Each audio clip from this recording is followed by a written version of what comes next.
शादी के बाद बीवी जब घर पे आए तो उस बीवी के साथ एक रात गुजारने के बाद दूसरे दिन वलीमा करना।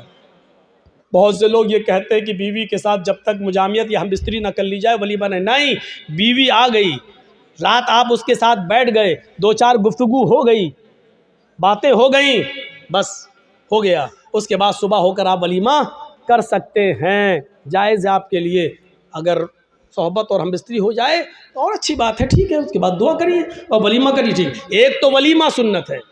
दूसरी बात सुन लीजिए, लड़की वाले के यहाँ खाने का कोई सबूत नहीं है। जिसको चोर और डाकू बन के जाना हो वो जाए। लड़की वाले को न खिलाने का हुक्म है, न लड़की वाले के यहाँ ज़बरदस्ती बैठकर खाने का हुक्म है, न शरीयत ने लड़की वाले को खिलाने का मुकल्लफ बनाया है। वलीमे को सुन्नत कहा है। एक सहाबी अल्लाह के नबी के पास आए, आपने देखा उनके कपड़ों पर कुछ पीलापन है, जाफरान लगी हुई है, खुशबू आ रही है। आपने कहा ये क्या? कहा अल्लाह के नबी शादी कर ली। अच्छा, सैयबा से या बाकिरा से, कुंवारी या शादीशुदा थी, तलाकशुदा? कहा अल्लाह के नबी बाकिरा तो नहीं है, कुंवारी, लेकिन हाँ एक बेवा से शादी की जिसका शौहर इंतकाल हो चुका। ऐसा क्यों किया? कुंवारी से शादी करते। कहा अल्लाह के नबी मेरे माँ बाप का इंतकाल हो चुका है और वो इस दुनिया में नहीं है। मेरी छोटी छोटी बहनें हैं, मेरी छोटी छोटी बहनें हैं। मैंने सोचा कि एक ऐसी औरत से निकाह करूं जिसको बच्चे पालने की महारत हो, तजर्बा हो, ताकि वो मेरी बहनों की अच्छी तरबियत कर सके। इस मकसद से मैंने शादी की। आपने कहा अच्छा कोई बात नहीं, वलीमा किया? कहा नहीं। आपने कहा वलीमा करो। देखिए हुक्म है, औलिम वलो बिशातिन, वलीमा करो। अगर ज़्यादा ताकत नहीं तो एक बकरी ही का करो, लेकिन करो। वलीमा करने से लोगों को पता चल जाएगा कि इसकी शादी हुई है, ये लोग नाजायज़ तरीके से नहीं रह रहे हैं, जायज़ तरीके से रह रहे हैं। वलीमे का हुक्म है, वलीमा करना चाहिए। एक ये खाना, उसका हुक्म मौजूद है। और दूसरा अकीका। अकीके की 2 शक्लें होती हैं।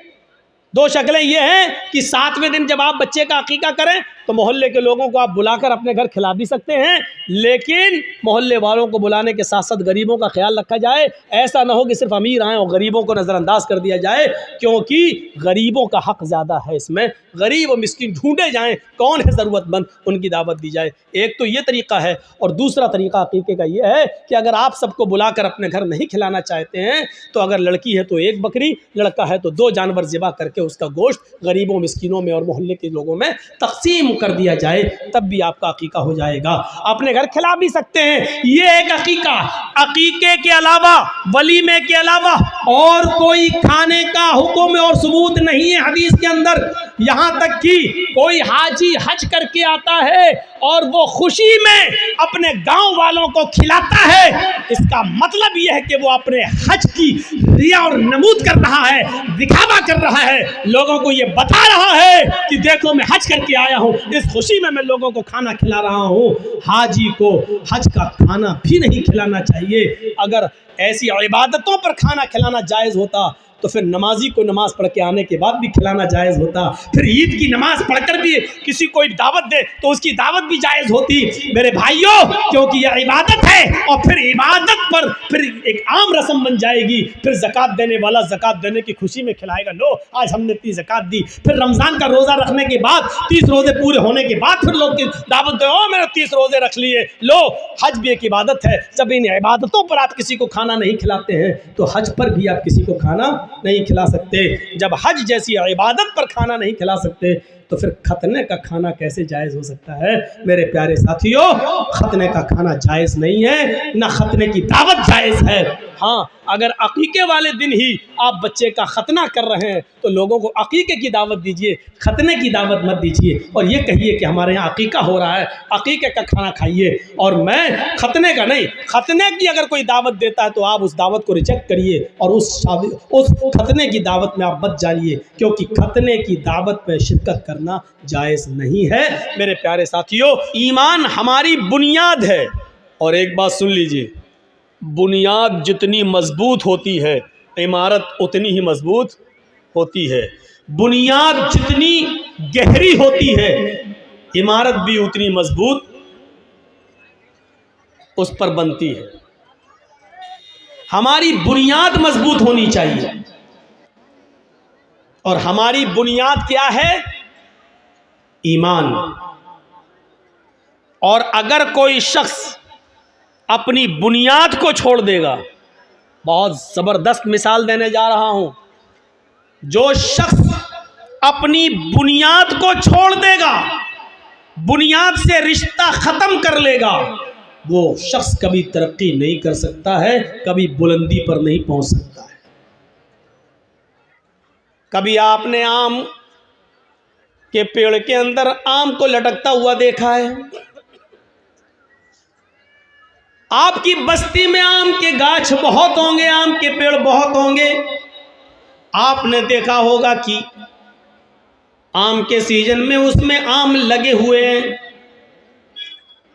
कभी आपने ये भी देखा होगा कि अगर हवा चली और हवा थोड़ी सी सख्त चल गई, तेज चल गई, आम के गुच्छे आपस में टकराते हैं। एक आम तेज हवा की वजह से टूटता है, और वो आम जब टूट कर गिरता है तो वो जमीन के ऊपर आ जाता है। आपने कभी गौर किया कि जब आम टूटता है तो वो कहाँ गिरता है?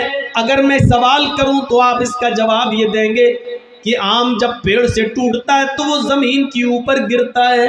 मैं आपसे पूछना चाहता हूं, आम जब टूटता है तो जमीन के ऊपर क्यों गिरता है? वो आसमान की तरफ क्यों नहीं जाता है? या आसमान उसको अपनी ऊपर क्यों नहीं खींचता है? हवा उसको लेकर भी तोड़ सकती थी, लेकिन हवा ने उसको जमीन पर ही क्यों पटका है? हवा उसको लेकर आसमान की तरफ क्यों नहीं गई? आम का ये फल हमें चीख चीख कर ये मैसेज दे रहा है, ये पैगाम दे रहा है, आए दुनिया वालों, जब तक हम अपनी बुनियाद से जुड़े थे, दिन पे दिन मीठे हो रहे थे, दिन पे दिन बड़े हो रहे थे, दिन पे दिन तरक्की कर रहे थे, दिन पे दिन हमारे अंदर उस पर मिठास आती जा रही थी, हम दिन पर दिन परवान चढ़ते जा रहे थे। लेकिन जब हमने अपनी बुनियाद से रिश्ता ख़त्म किया, जब हमने अपनी बुनियाद से रिश्ता तोड़ा, तो हमारा मुकद्दर ज़मीन की जिल्लत बन गई, हमारा मुकद्दर आसमान की बुलंदी नहीं बनी, क्योंकि हमने अपनी बुनियाद से अपना रिश्ता तोड़ लिया है, हमने अपनी बुनियाद से अपना रिश्ता ख़त्म कर लिया है। जो चीज़ अपनी बुनियाद से अपना रिलेशन, अपना कॉन्टेक्ट, अपना कनेक्शन, अपना ताल्लुक ख़त्म करती है, वो जलील होती है, बुलंदी पर नहीं जाती है। आम जब तक अपनी बुनियाद से चिपका था, छोटा सा था, धीरे धीरे बड़ा होता जा रहा है, खट्टा था, धीरे धीरे उसमें मिठास आती जा रही है, हरा था, धीरे धीरे येलो कलर में बदलता जा रहा था। क्यों? क्योंकि वो अपनी बुनियाद से जुड़ा हुआ था। लेकिन जब उसने अपनी बुनियाद से अपना कनेक्शन ख़त्म किया, अपना रिश्ता तोड़ा, तो फिर वो ज़मीन के ऊपर आया, फिर वो ज़मीन के ऊपर गिरा, और ज़मीन पर घूमने वाले छोटे छोटे बच्चे उस पर झपट पड़े और उसको चीर दिया, आम को फाड़ दिया, आम को, और उसको खा गए, लुक़मा बना लिया। जो चीज़ अपनी बुनियाद से रिश्ता तोड़ती है वो ऐसे ही नोची जाती है और ऐसे ही खाई जाती है, लोगों का लुक़मा बन जाती है। मुसलमानों, नौजवानों, तुम्हारी बुनियाद है ईमान। जब तक ईमान से अपना रिश्ता मजबूत रखोगे, तरक्की करोगे, बुलंदी पर जाओगे, और जब ईमान से अपना रिश्ता ख़त्म करोगे तो दुनिया तुम्हें अपना लुक़मा बना लेगी, दुनिया तुम्हें अपने अंदर समो लेगी, और तुम दुनिया की उंगलियों के इशारों पे चलोगे। तुम्हें डांस कराया जाएगा, तुम्हें नचाया जाएगा, तुम्हें फिराया जाएगा, तुम्हें अपने उंगलियों के इशारों पर चलाया जाएगा। इसलिए तुम्हें चलना पड़ेगा, क्योंकि तुमने अपनी बुनियाद से अपना रिश्ता ख़त्म कर लिया है, तुमने अपनी बुनियाद से अपना रिश्ता तोड़ लिया है। अगर चाहते हो तरक्की करें, अगर चाहते हो कि बुलंदी पर जाएं, अगर चाहते हो कि हुकूमत मिले, सरदारी मिले, तो तुम्हें ईमान के साथ अपना रिश्ता मजबूत करना होगा, अपनी बुनियाद के साथ अपना ताल्लुक जोड़ना होगा। हमारे अंदर ईमान कितना है ये हमें अंदाज़ा लगाना चाहिए। आपने एक पतंग को देखा होगा, पतंग उड़ती है, क्यों उड़ती है? हमने उस पतंग को उड़ाया, आगे बढ़ी, हमने ढील दी, वो और आगे बढ़ी, हमने और ढील दी, हल्का सा इशारा किया, फिर ढील दी, वो और आगे बढ़ी। हवा उसको बुलंदी पर ले जा रही है। वो पतंग बुलंदी पर क्यों पहुंची? कौन लेके गया? हवा। लेकिन थोड़ी देर के बाद आप देखते हैं दूसरी पतंग आती है और इस पतंग की डोर को काट देती है, इसके धागे को, मांझे को काट देती है। मैं कहता हूं हवा तो वही है जो अभी उस पतंग को ऊपर लेके जा रही थी, लेकिन जब उस पतंग की डोर कटती है तो फिर हवा उस पतंग को ऊपर लेकर क्यों नहीं जाती? अभी पतंग ऊपर लेकर जा रही थी, लेकिन अभी हवा उस पतंग को ऊपर लेके जा रही थी, लेकिन जब पतंग की डोर कटती है तो फिर वो हवा उस पतंग को ऊपर नहीं ले जाती है, बल्कि उसको जमीन पर आना पड़ता है। वही पतंग जो अभी ऊपर उड़ रही थी, अब डोर से रिश्ता तोड़ती है तो वो हिचकोले खाते हुए, जंपिंग करते हुए, कूला मंडियां खाते हुए वो जमीन पर गिरती है। और जमीन पर भी फिर वही हाल होता है।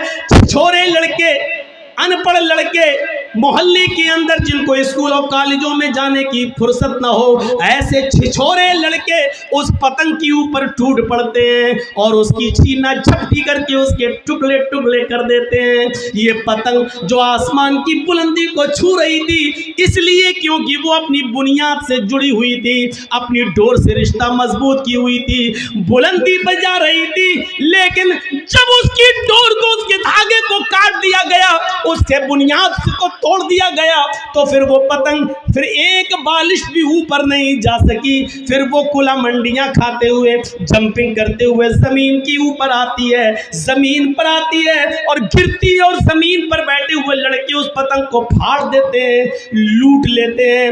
एक पतंग पर 20 लड़के गिर पड़ते हैं कि हमें मिल जाए, हमें मिल जाए, और छीना झपटी में उस पतंग के पर खच्चे उड़ जाते हैं। वो पतंग जमीन पर क्यों आई? पतंग का डोर से कटकर जमीन पे गिरना हमें ये मैसेज दे रहा है कि पतंग ने अपनी डोर से अपना रिश्ता तोड़ लिया है। जब इसने अपनी बुनियाद से रिश्ता, कनेक्शन खत्म कर लिया है, तो अब बुलंदी नहीं मिलेगी, आसमान की ऊंचाई नहीं मिलेगी। अब बुनियाद से रिश्ता खत्म करने के बाद जमीन पर आना पड़ेगा। जिल्लत उसका मस्कन बनेगी, जिल्लत उसका मुकद्दर बनेगी। अब वो बुलंदी पर नहीं जा सकती है, क्योंकि बुनियाद से उसने अपना रिश्ता तोड़ा है। मुसलमानों, जब तक तुम कुरान से, ईमान से अपने रिश्ते को मजबूत रखोगे, बुलंदी करोगे, अल्लाह की कसम ऊपर जाओगे, अल्लाह की कसम इज्जत मिलेगी।